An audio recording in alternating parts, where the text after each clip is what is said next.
Hi guys, welcome back. It's Joy. In this video today, I want to talk about how we can release our attachment to our desires. So instead of us always chasing our desires, chasing our manifestation, we want to flip that and make it so our desires, our manifestation is chasing us instead, because we are just sitting in our power, magnetic, and trusting that things are working out. So let's first talk about what it even means to release our attachment, let go, detach. Because when people hear that they have to let go of their desires, when they have to detach from their desires, they panic because they think that it means that they have to give up on this desire. Let me just make it clear that releasing attachment does not mean that you have to entirely give up on your desire. That is not what it means.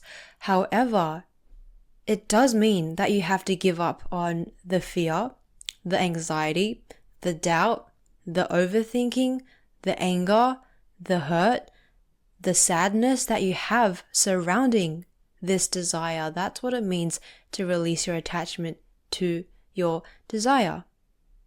We are going to shift from this place of fear, of FOMO, fear of missing out, to a place of peace and trust. Because what's the point of having a desire if it's only going to make you feel more stressed and feel more anxious and feel more fearful and not going to contribute to your overall fulfillment in life? So the first thing that I'm going to get you guys to do to better understand the relationship that you have to your desire, to your manifestation, is we are going to personify it. If your desire is already a specific person or people, then that's great. But if it's not, we are going to personify it so that it becomes a person. This sounds kind of wild, but think of your desire as if it was a person. So let's say you are trying to manifest a dream job. That's your ultimate desire. That's your ultimate goal. Think of your dream job if they were a person. How would they feel if you were always communicating to them, I really need you in my life. I cannot live without you. What if I'm not good enough for you? Am I good enough for you? I'm scared that you're never going to be there for me. Like, if you were always saying this to your desire, how do you think your desire would feel if they were a person?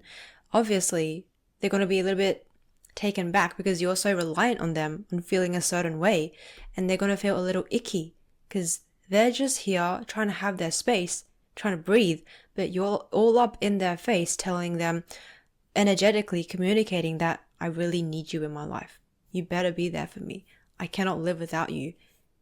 Do you see how you're so codependent on your desire, and that only pushes them away, and it makes it harder for you to attract that experience or attract that person into your life because you're building so much resistance around it and you're energetically repelling them?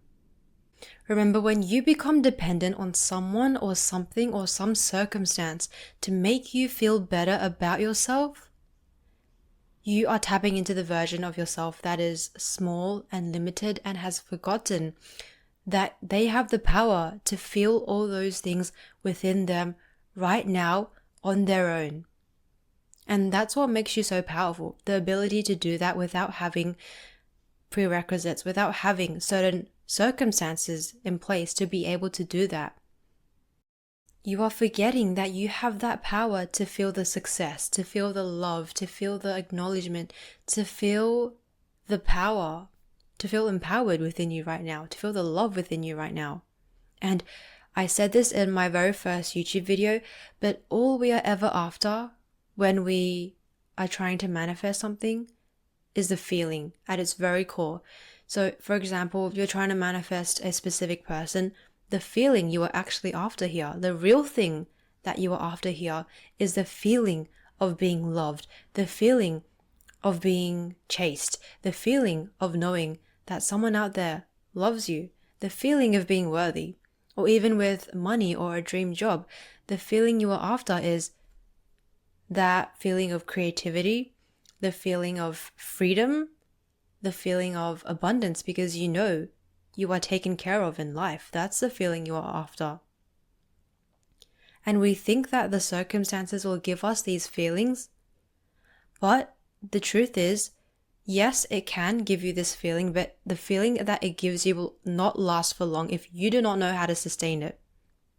The harsh truth is, once you get your manifestation, once you get that desire, yes, you are going to feel those feelings that you were initially after in the beginning for a couple of hours, for maybe even a couple of days. However, you are always going to return to that baseline default state that you were having before you had that manifestation in the first place.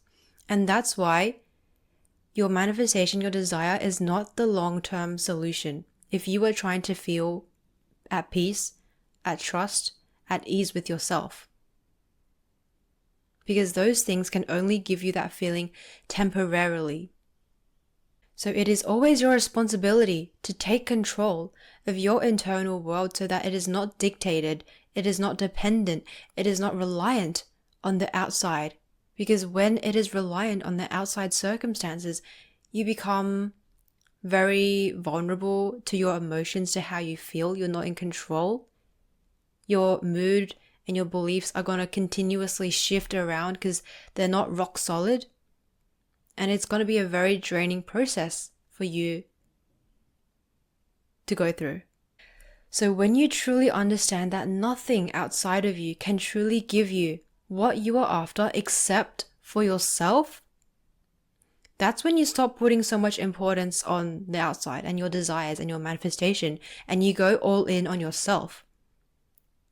You take the focus from the desire back to you, and you invest that energy in building up your internal world so it becomes rock solid in your beliefs, in the feelings that you are after, in your identity even. And that's what makes you magnetic. That's what makes people drawn to you. That's what makes your desires drawn to you. Because you are detached, you want things, but you don't need them in your life. That's really the energy that we are after here. The I want you, but I don't need you in my life type of energy. Like, if you can truly understand what I'm saying here, you are just going to become unstoppable.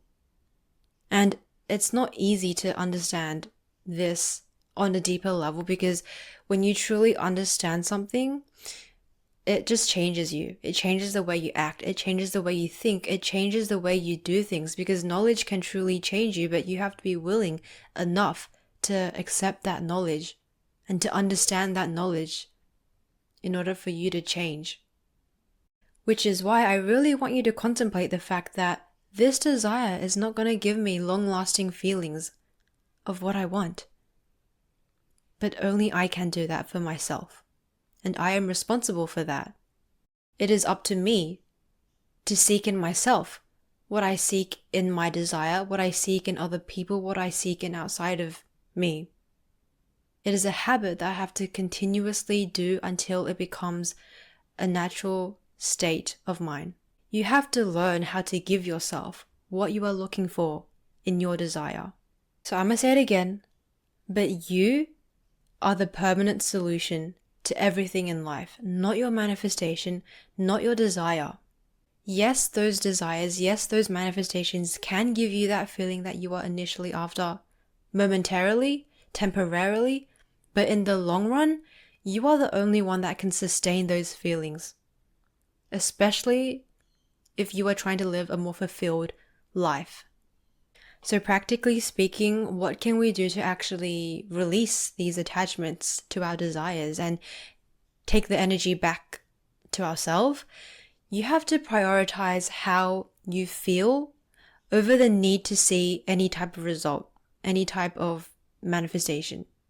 You have to prioritize how you feel always, because that's when your desires become drawn to you instead of the other way around. So I want you to go out there and build a lifestyle, a routine that you are after in that desire. So for example, let's say you are trying to manifest a loving relationship, a loving, committed, long-term relationship with a specific person. You will have to prioritize feeling loved, feeling safe, feeling secure every single day. And you will have to build little habits, little daily habits that can ensure that you feel those things every day. And of course, you have to make that intention to feel the love in the first place. And you do this until it becomes your natural state of being. It becomes your dominant, automatic, default state of being, and it also becomes your identity.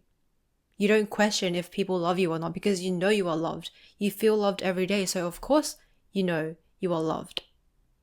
This looks so different for everyone, so it's hard for me to be specific, but some activities that I can think of from the top of my head include, writing yourself a love letter, taking better care of yourself mentally and spiritually and physically, going to the gym, buying yourself some flowers. I don't know, the list can go on, but you have to notice and take note of what makes you feel more loved in the little things throughout the day. And of course, make that intention as well. When you wake up in the morning, make that intention to feel loved and do things from that state. If you are a subscriber or a follower of my channel or my Instagram, you'll notice that I've never really given very specific steps. For example, step 1, step 2, do this, step 3, do this, step 4, do this. I never go into very specific detail over what to do because I feel like you guys know yourself the best, and I want to give you guys that autonomy to choose what to do in your life rather than me telling you, okay, wake up in the morning, do this, then do that. Because it makes you feel like you're obligated to do something then. It makes you feel like, okay, I should be doing this, not this energy of I want to be doing it. And really, it takes away from the joy of doing that activity in the first place, which defeats the purpose. Like, of course, I can give you a general framework, but you are going to have to feel out that framework on your own. Because remember, what you do is not as important as the state you are coming from. So if you are doing, affirmations, visualizations, but you're coming from a place of, okay, I have to do this because this coach online said it was good for me, I'm going to do it. But I don't really want to do it and I don't really feel happy doing it. I feel miserable doing it. In fact, what's the point of doing that? There is no point. You're just continuing to reinforce this miserable cycle that you are in.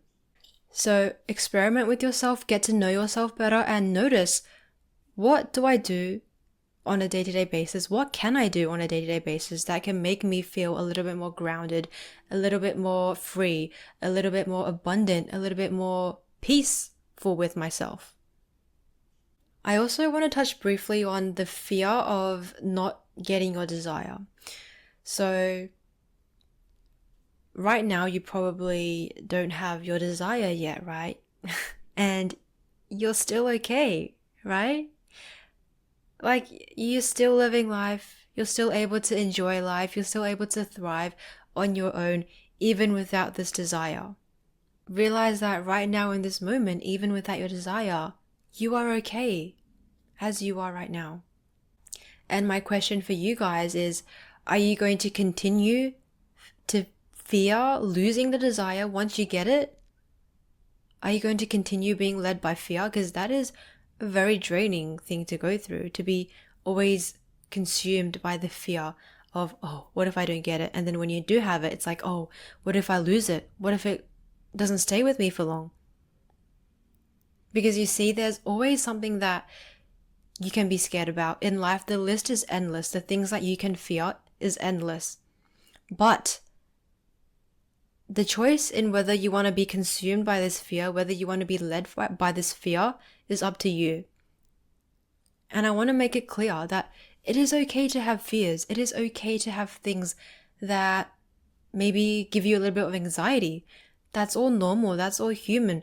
But your responsibility is to make sure that you do not get consumed by the fear, by the anxiety, by the hurt or the sadness or whatever it is that you are getting consumed by. You have to have the awareness to be able to catch yourself when you realize, wait a second, I'm feeding into the fear. I'm tapping into the version of me that is small and limited and fueled by fear. I don't want to be that person anymore. And I'm no longer going to be that person. I'm going to choose to be that person who takes risks, who chooses trust and peace over fear, because that's what I deserve as a human. I don't deserve to be fearing something every single day. I don't deserve to be living in fear. because that is not what a high quality life to me is about. And because I love myself, I'm going to make that choice for myself to choose differently, to be differently, to act differently, and to think differently. And I also want you guys to briefly just check the reason why you even want this desire in the first place. Because if you desire something out of fear, then it will make sense as to why you fear not getting it or you fear losing it. Because in the first place, this desire was created from a place of fear. It was created from this place of, oh, I want this because if I don't have this thing, then it means I'm not good enough.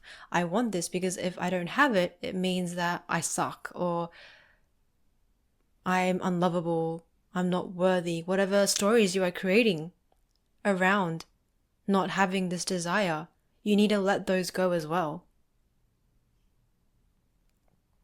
And realize that those stories are just lies that you tell yourself. They are not actually the whole truth. So recognize the choice that you have in choosing differently, in being differently. And to emphasize again, you are allowed to have fear. You are allowed to have anxieties. You are allowed to have doubt. Those are all normal human things to feel. However, once you feel it, it's up to you to decide whether you are going to stay in that fear or to choose differently. And to detach from that fear because you realize this is not who you truly are. Let me know if this video was helpful.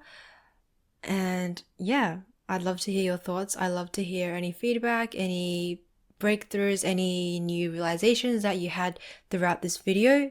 Always feel free to share with me in the comments because I love reading all of your lovely comments. And yeah, I will catch you guys very soon in the next video.